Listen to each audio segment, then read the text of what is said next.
والله لا الله ما اهتدينا ولا سمنا ولا صلينا.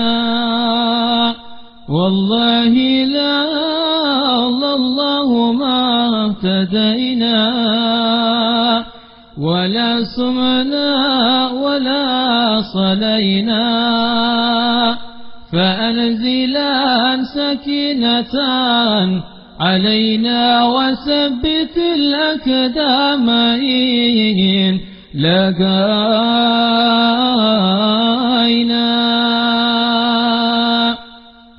يا رب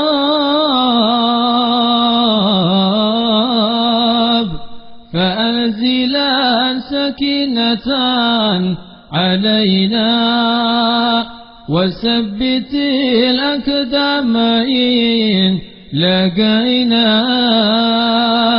والمشركون قد بغوا علينا إذا أرادوا فتنة أبينا.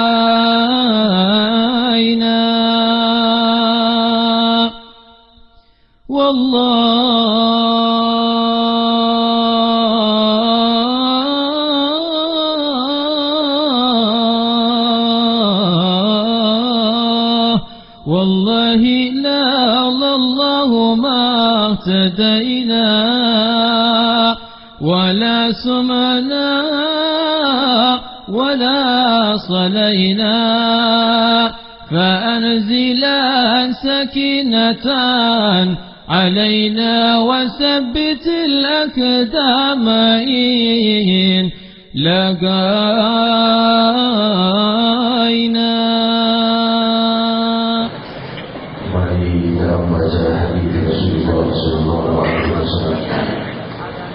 قال رسول الله صلى الله عليه وسلم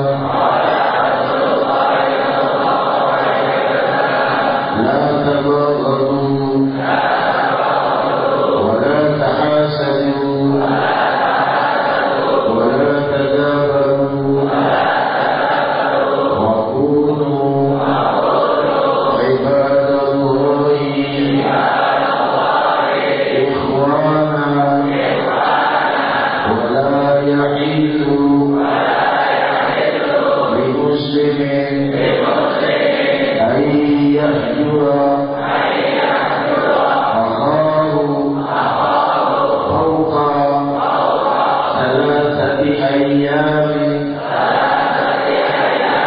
صدق رسول الله صلى الله عليه وسلم في صحيح رواه البخاري.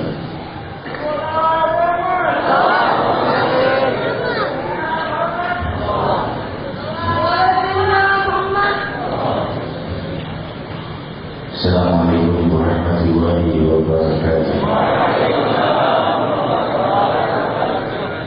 Hamdan li rabbil khasana bi Muhammadin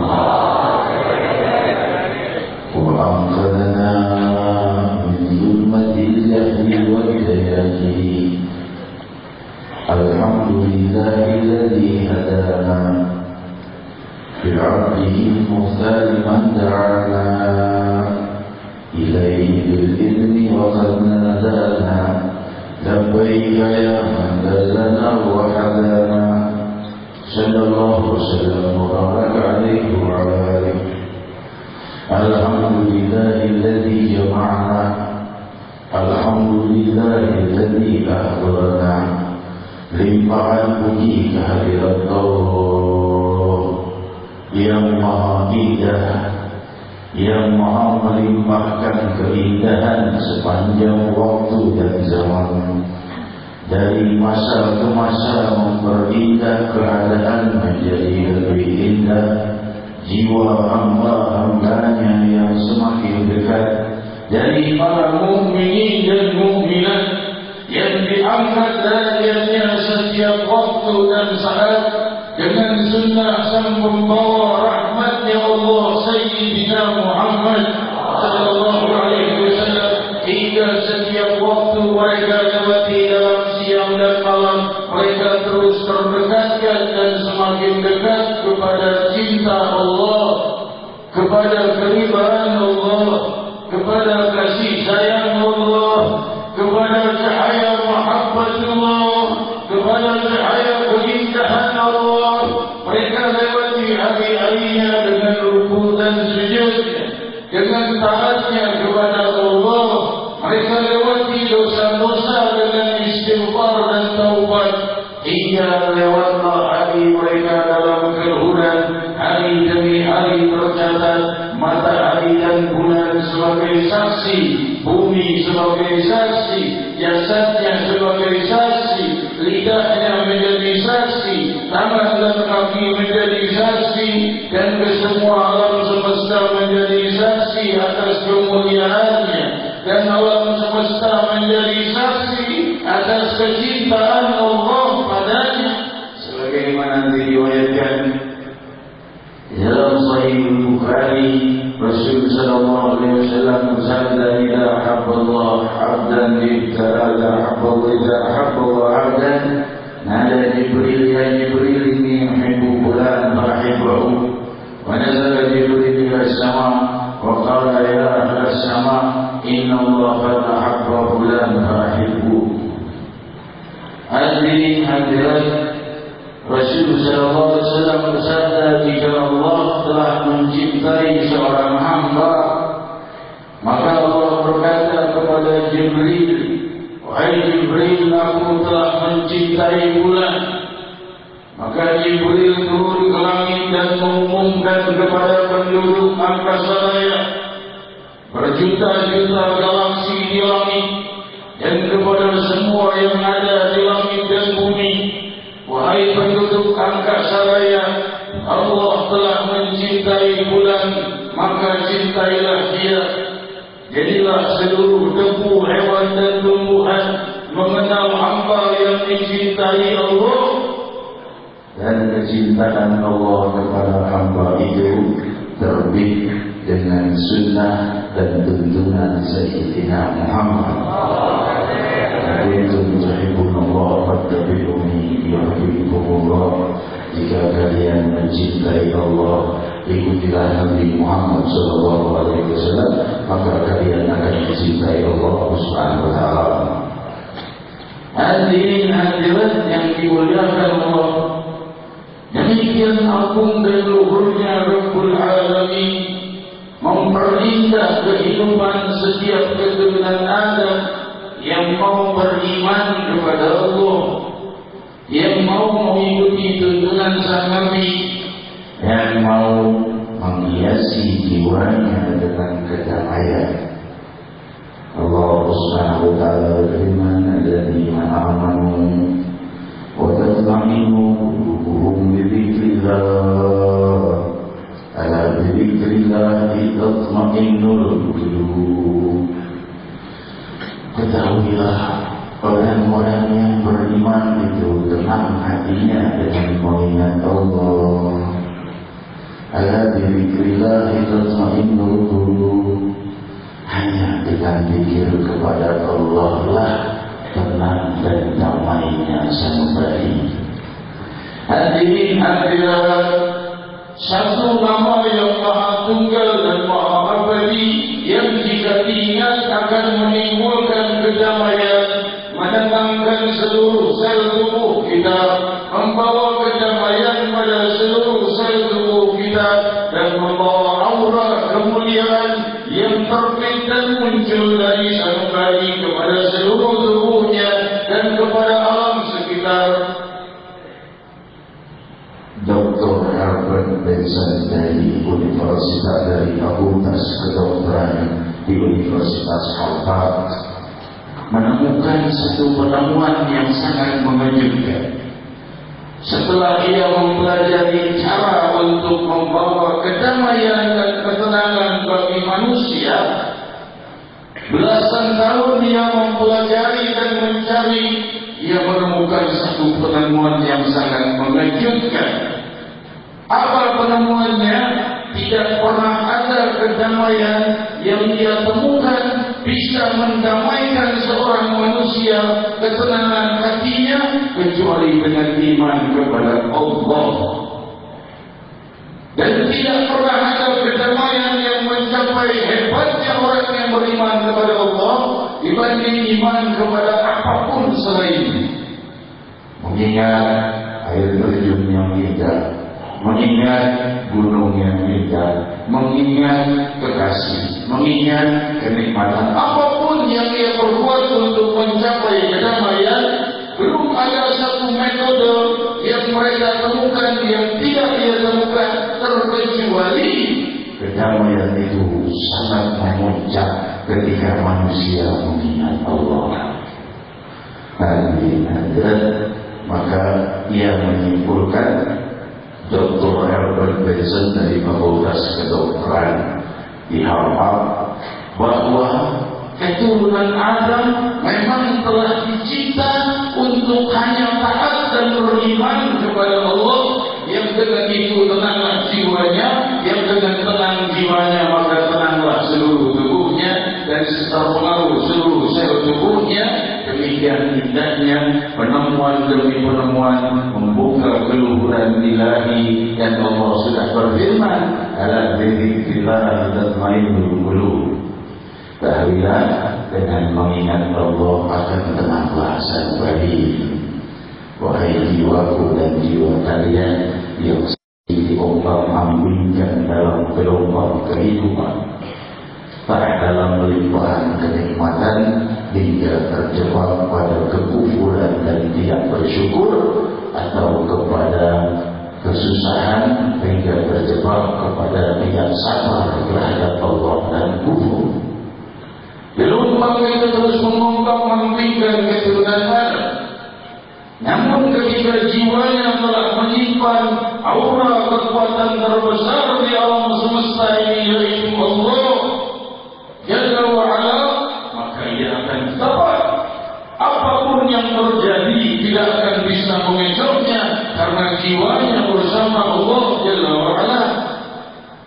Kalau sudah jiwanya dan sanubarinya bersama Allah, mengingat Allah dalam kemuliaan Allah, maka ia berada di dalam lingkungan benteng kekuatan Allah Jalla wa'ala. Hadirin hadirat yang dimuliakan Allah, Rasul sallallahu alaihi wasallam bersabda sebagaimana hadis yang kita dengar diriwayatkan dalam Sahih Bukhari. Beliau sallallahu alaihi wasallam bersabda, la tahasadu, la taghdhabu, wa la tahasadu, wa la tadabaru, wa kunu ibadallahi ikhwana, wa la yahillu lil muslimin ay yahjura akhahu fawqa thalathati ayyam. Janganlah kalian saling membenci, kata sang Nabi. Kenapa? Kita akan menjelaskan. Karena kebencian itu akan membawa kerusakan di dunia dan akhirat. La tabaghdhu wa la tahasadu. Jangan saling dengki. Lihat saudara kita mendapat kenikmatan, jangan dengki dan iri. Karena yang Maha Memberi masih tetap memberi dan bisa memberi kepada siapapun dari hamba-hambanya yang lain. La tahasadu wa la tadabaru. Jangan saling membelakangi. Tadabaru itu maksudnya adalah orang yang ketika jumpa dengan saudara muslimnya buang muka. Ini tadabaru. La tadabaru, ringkasnya adalah jangan bermusuhan. La tadabaru wala yahil li muslim ayyahjar akhahu fawqa thalathati ayyam. Dan tidak dihalalkan bagi seorang muslim untuk bermusuhan melebihi 3 hari. Sebelumnya sang Nabi mengatakan wa kunu ibadallahi ikhwan. Jadilah kalian sesama hamba Allah itu bersaudara. Sesama muslimin itu bersaudara. Persaudaraan yang lebih dari persaudaraan pertalian darah. Karena kalau saudara pertalian darah, wafat berpisah.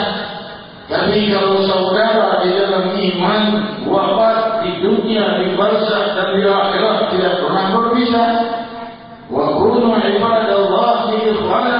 Makin kita menyambung hubungan dengan manusia sesama yang beriman, sesama muslimin muslimat, maka Allah Subhanahu wa taala pun akan semakin menyambung kasih sayangnya kepada kita.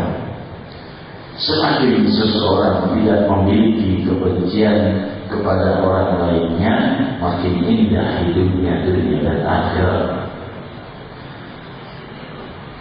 Para ilmuwan dalam penemuan terakhir di Amerika Serikat menemukan satu penemuan yang menakjubkan, bahwa ketika seseorang itu marah atau timbul sifat benci di dalam dirinya, maka keluarlah di pada tubuhnya itu hormon-hormon emosi, hormon-hormon yang mendorong kepada terpicunya jantung untuk apa? Otot-otot yang ada di jantung ini membutuhkan oksigen yang lebih banyak karena terlepasnya hormon-hormon emosi.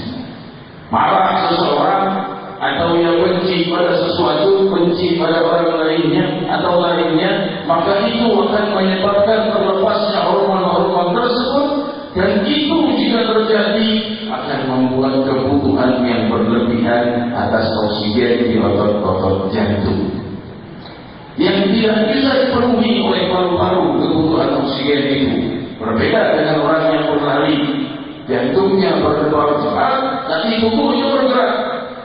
Tapi kalau tubuhnya tetap diam saja, tinggal benci dan kemarahan saja yang muncul, maka jantungnya berdebar dengan keras dan otot-otot jantungnya membutuhkan oksigen yang lebih yang tidak bisa dipenuhi oleh paru-paru. Apa lantas kejadian setelah itu? Itu menyebabkan pemantalan keping-keping darah di jantung. Apa penyebabkan apa yang akan terjadi setelah itu? Hal itu menyebabkan seringnya terjadi serangan jantung. 60% serangan jantung terjadi pada orang yang sering marah dan sering benci pada orang lainnya. Penemuan yang lebih menakjubkan, mereka meneliti orang-orang yang sakit. Para ilmuwan di Amerika, mereka meneliti orang-orang yang sakit. Mereka merasa lebih ringan sakitnya ketika memaafkan orang yang menyakiti mereka. Ini penemuan dengan jelas selaras dengan sunnah Sayyidina Muhammad. La taqabbalu wa la tahasadu wa la tadabaru wa kunu ibadallahi ikhwana wa la yahilla li muslim ayyahjur aqab qawla thalathati ayyam.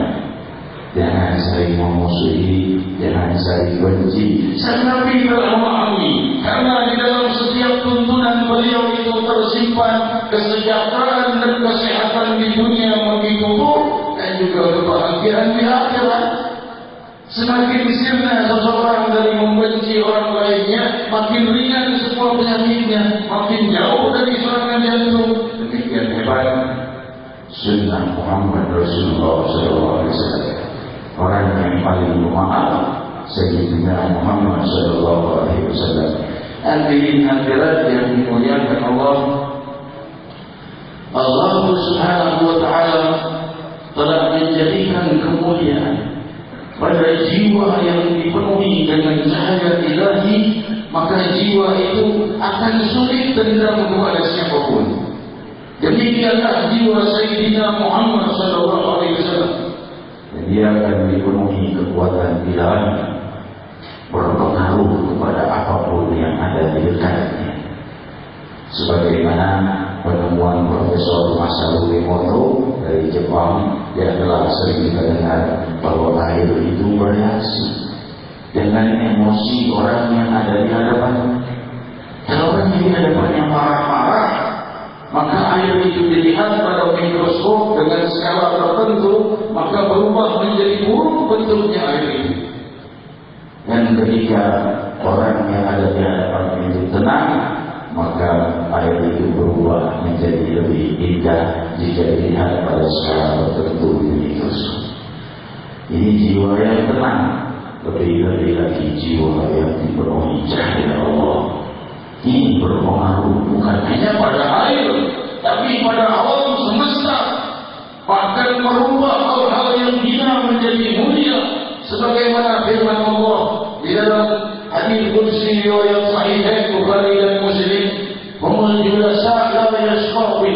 yajlisuhum, orang yang duduk bersama orang-orang yang berzikir, walaupun niatnya tidak ikhlas berzikir, ia kebagian pahala dan kemuliaan. Kenapa? Karena bersama aura zikir. Air bisa bereaksi dengan jiwa yang ada di depan.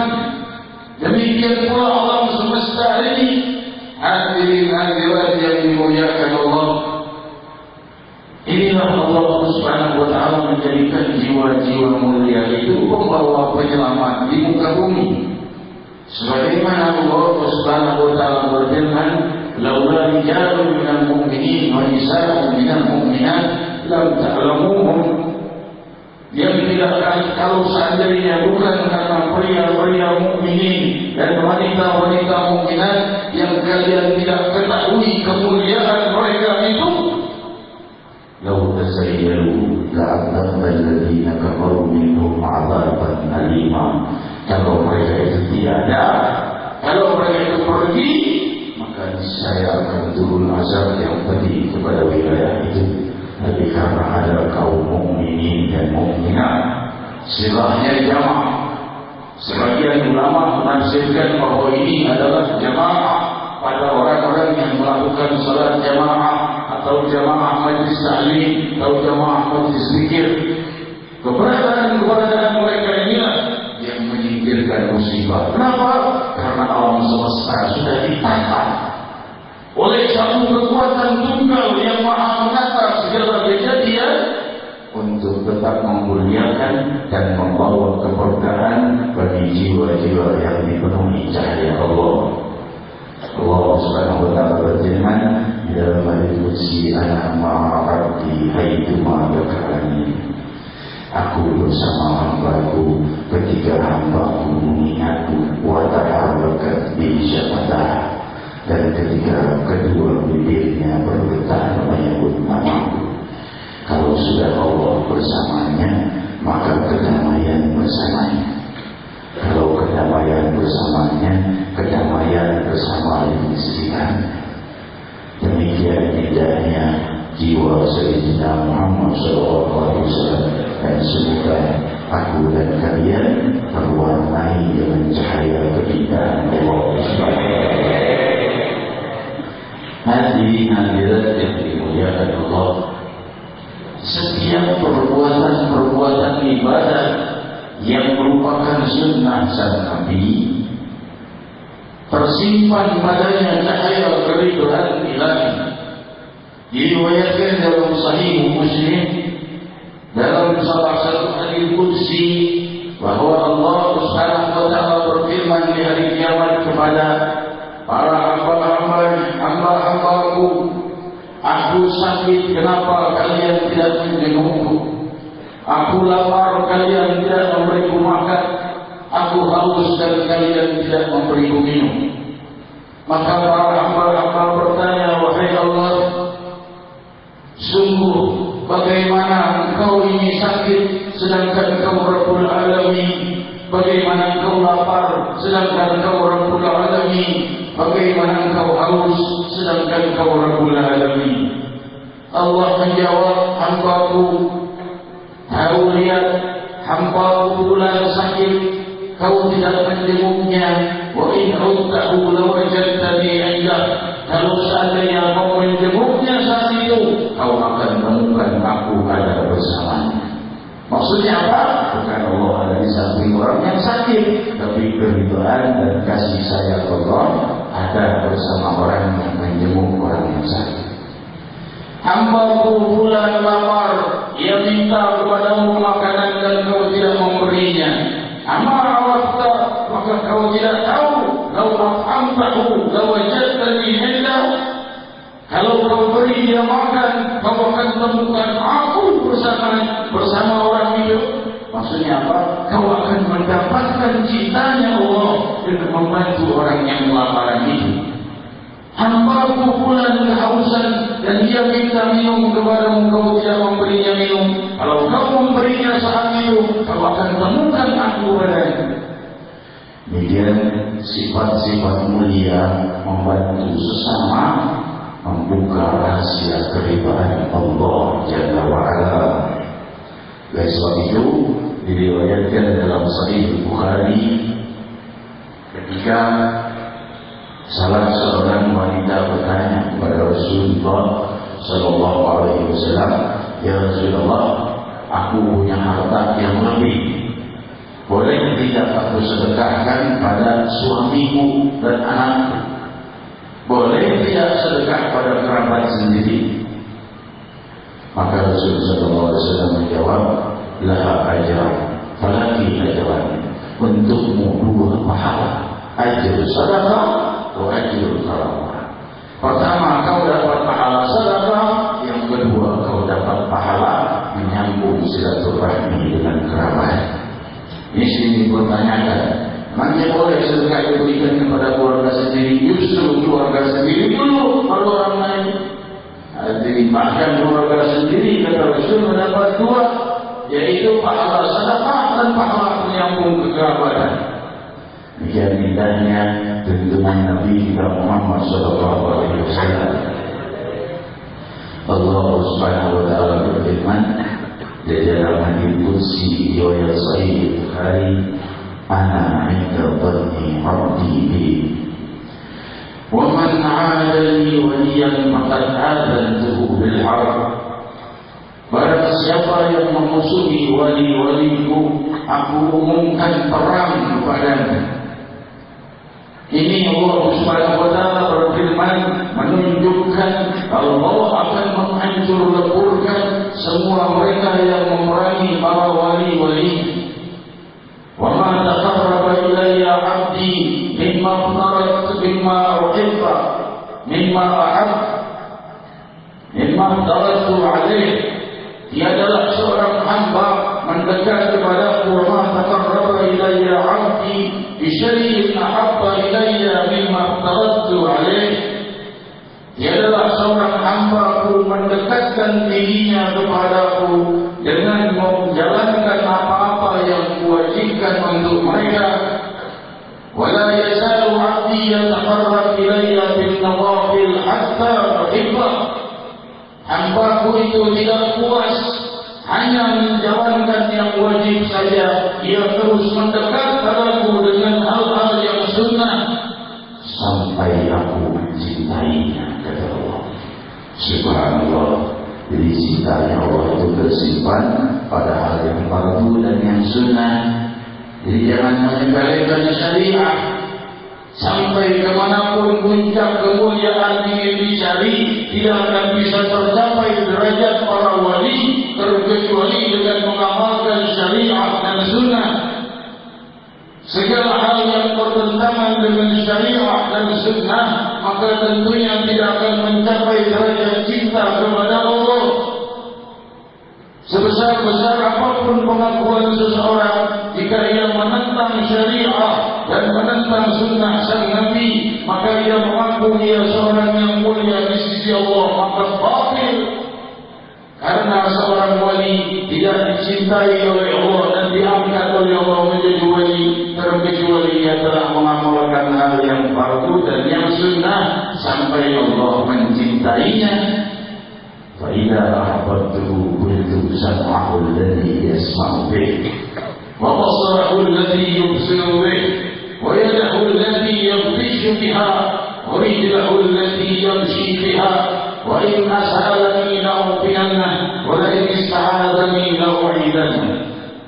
Demikian riwayat Sahih Bukhari, jika hamba-hambaku itu sudah mendekat kepadaku dengan hal yang fardu dan hal yang sunnah sampai aku mencintainya, maka jika aku mencintainya, aku akan menjadi pendengarannya yang dia gunakan untuk mendengar. Aku menjadi penglihatannya yang dia gunakan untuk melihat. Aku menjadi tangan dan kakinya yang dia gunakan untuk bergerak. Dan jika ia minta kepadaku, kabulkan pemberiannya. Jika ia minta perlindungan, maka aku melindunginya. Hadirin hadirat, tentu yang dimaksud bukan Allah menjadi telinga, bukan Allah menjadi pendengar dan penglihatan. Al-Imam Ibnu Hajar di dalam Fathul Bari di Syarah Sahih Bukhari menjelaskan bahwa maksud daripada ucapan hadis qudsi ini adalah orang yang menjaga dirinya dari hal yang fardu dan sunnah sampai Allah mencintainya, Allah yang akan menjaga panca inderanya dari hal-hal yang dimurkai oleh Allah. Dan akan muncul hal-hal yang lebih dari indera keenamnya, dari penglihatannya, pendengarannya, dan tangan dan kaki. Hal ini dari riwayat yang di dalam banyak riwayat sahih bahwa Sayyidina Umar bin Khattab radhiyallahu anhu di dalam tarikh Baghdad, dia sedang berkhutbah Jumat, tiba-tiba tengah-tengah khutbah dia berteriak, naik ke atas bukit. Para sahabat bingung, lagi khutbah Jumat bicara suruh naik ke atas bukit, maksudnya apa? Ada Sayyidina Ali bin Abi Thalib radhiyallahu anhu hadir saat itu. Sayyidina Ali berkata, catat tanggal ini, tanggalnya, waktunya, catat. Maka para sahabat mencatat.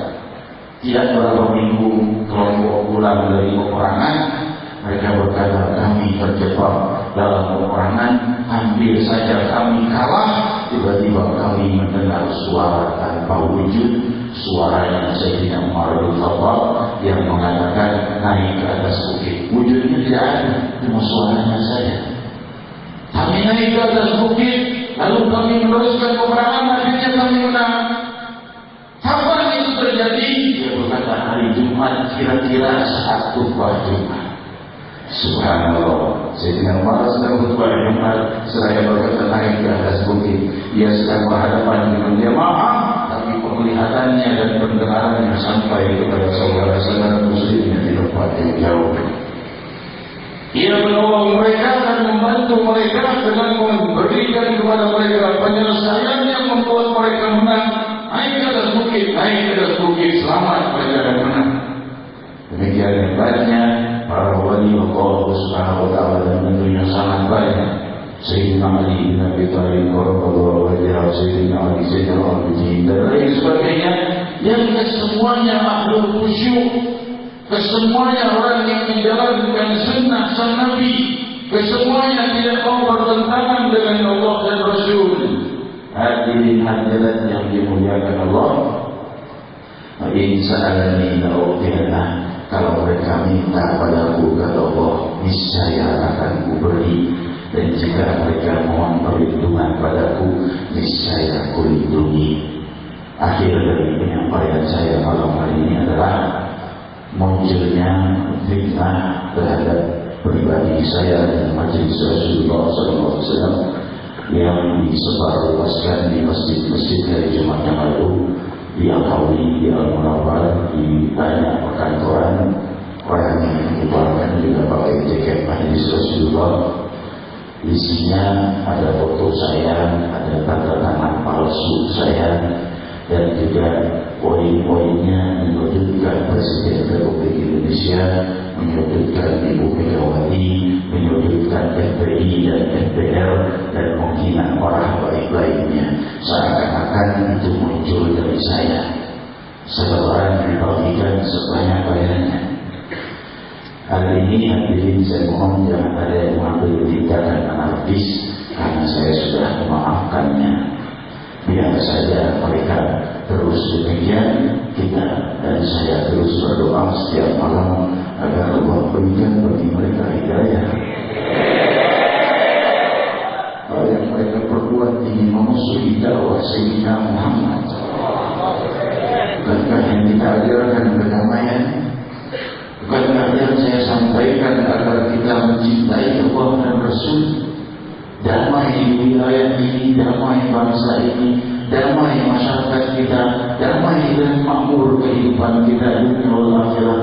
Inikah yang mereka berani?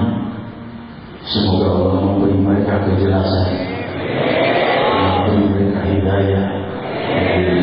Jangan ada yang mengambil tindakan anarkis. Kalau ada satu dua bentuk provokasi yang muncul di masyarakat, laporkan kepada yang berwajib segera. Tapi kalau bisa diredam, ya sudah, biarkan saja.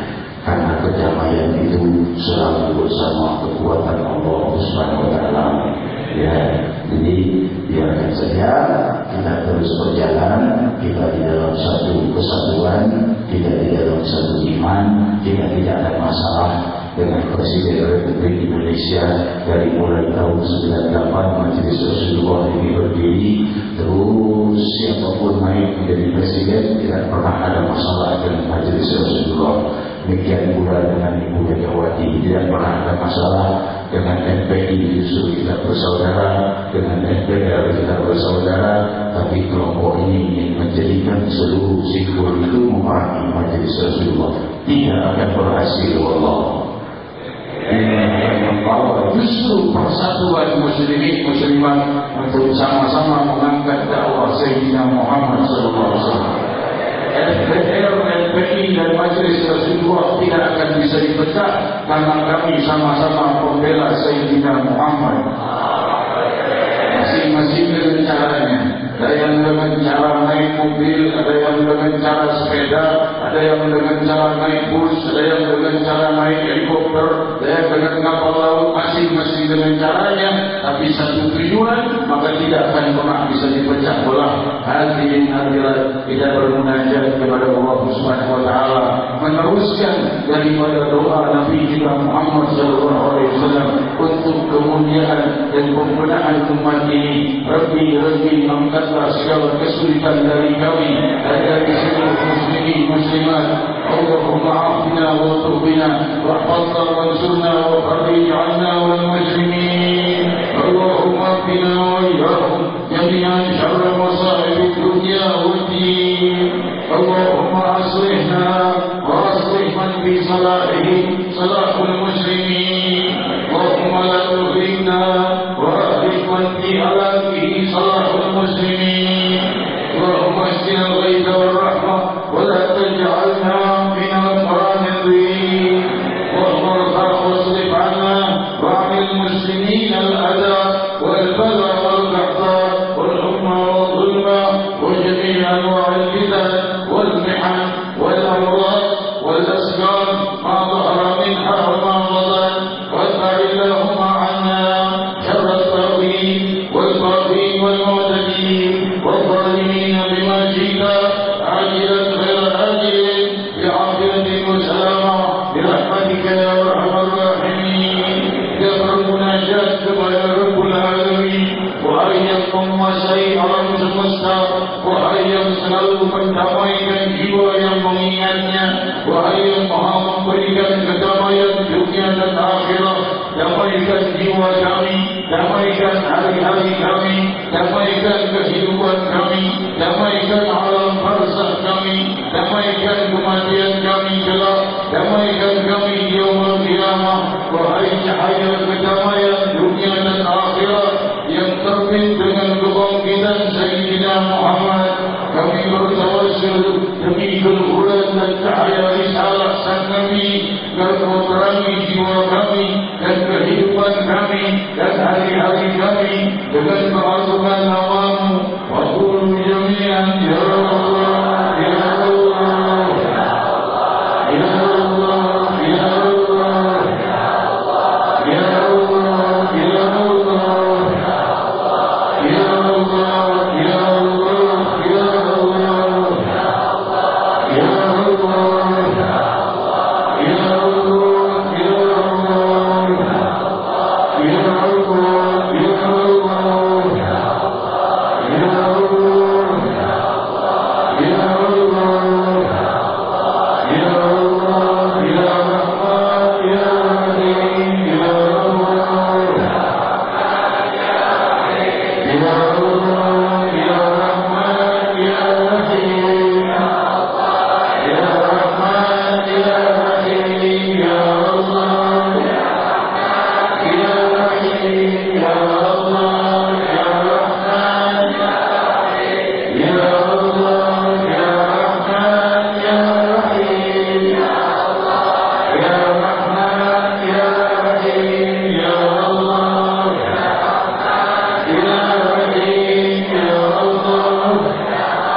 itu dari guru mulia kita Al-Muslim Al-Alama Habib bin Habib yang beliau berkirim salam kepada jamaah di majlis ini dan tidak henti-hentinya bertanya bagaimana kabar tentang majlis ini. Saya katakan alhamdulillah, jamaah semakin ramai, semakin banyak dan semakin baik, dan beliau terus mendoakan kita semoga kita dalam rahmat dan keberkahan. Ya Rabbul kita lanjutkan dengan doa bersama yang mana kita mendoakan muslimin muslimat semoga dengan doa ini berapa banyak muslimin muslimat yang ada di muka bumi ini yang perlu dengan bantuan Allah, yang perlu dalam kesulitan, dalam jebakan masalah dan lain sebagainya, yang insya Allah dengan doa ini akan terselesaikan segala kesulitan mereka, yang memang itu Allah kembalikan kemuliaan itu kepada kita hingga selesailah segala kesulitan kita, hingga Allah tolong kita karena kita mendoakan seluruh muslimin muslimat. Dan malam minggu yang akan datang dan mereka keluar majlis Rasulullah SAW diadakan di wilayah Rawabelong, Jakarta Selatan, dan kemudian diteruskan ziarah ke luar Batak. Demikian terima kasih. Ya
untuk putrinya dari saudara Muhammad, putrinya nama yang saya syaratkan Fatimah Nurul Atiyah, Fatimah Nurul Atiyah, yang artinya Fatimah cahaya anugerah.